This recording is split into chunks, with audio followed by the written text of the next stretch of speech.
you're in the market for a newer used vehicle, there are a couple things that I want to talk to you about before you go to that dealer or used car lot to make your decision. When looking at the vehicles, this is what I'm looking for. Compact car. It's what you should be looking for too. You want to talk about safety? Let's talk about safety. This thing is about 5 inches off the ground. Rollover rate? I don't think so. If one of the tires should blow while you're doing speeds of whatever you're doing on the highway, because I know everybody does the speed limit, this thing is not going to flip and roll over because you've blown the tire and you were 3 feet off the ground. That will. You see how high that thing sits up off the ground? Not to mention how expensive those tires are compared to these. That's a trap waiting to happen. This thing is also, your compact cars are also coming with side impact airbags now. And let's talk about low emissions. This thing can't get any greener. Miles per gallon, we're talking 21 in the city. We're talking 31 on the highway. And that's with 87 octane. If you use 89 or 93, you get even better. The gas guzzling beast on the other side, the one that'll flip over in a heartbeat, we're talking 14 miles to the gallon in the city. And we're talking about 18 miles to the gallon on the highway. So now we've got more expensive tires. I'm spending more money on gas. I'm not real green. And my pocket's empty. I got no money to go out and do anything else.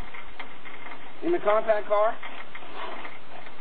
I'm not spending that much money on tires. Gas, filling up once every 2 weeks. Tires, cheap. Talk about something else. Insurance. Insurance on a compact car is running you about $80, $85 a month, depending on your driving record. Carriers may vary. The gas guzzling beast? No. We're talking about $120, $130 a month. So $130 a month for insurance, filling up once a week for gas, tires. SUV sounding real expensive to me. I'm still liking the compact car. Now the National Safety and Traffic Office, if you go on their website, talks a lot about rollover rates. Like I said, the truck is about 3 to 4 feet off the ground. Should something happen in the road, loose soil, loose pavement, if there's a thick debris, whatever, that truck is more likely to roll over doing speeds of 55 miles an hour.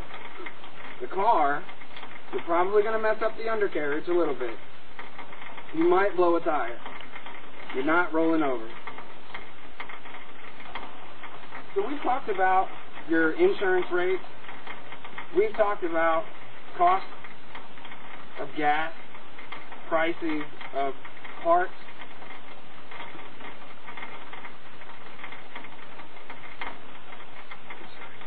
And we've also discussed your insurance rates.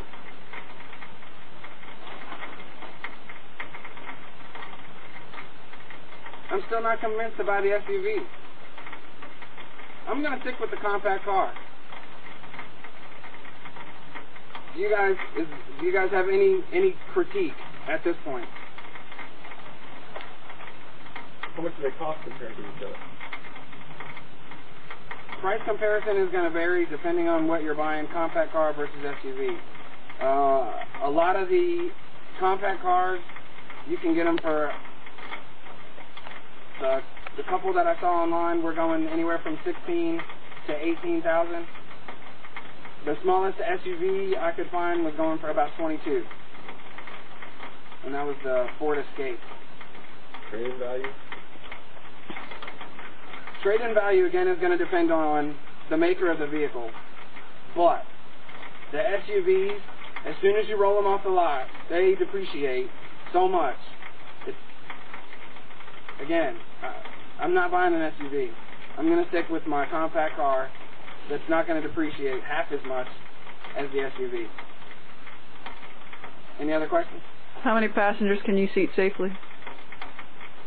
Again, that's going to depend on what you purchase. This compact car, you can safely seat 5 and comfortably seat 5. You can seat 4, maybe 5 in the SUV, but it's just going to be like flying economy class on Delta. Your knees are going to be in your chest. And for long trips, even to the store, that's not real comfortable at all. Some people do have the need for a larger truck, though, correct? Some people do have a need for a larger truck. Like you can see, they've got the motorcycle in the back of that one. But that's because the motorcycle was broke, so you got to have something to tow it.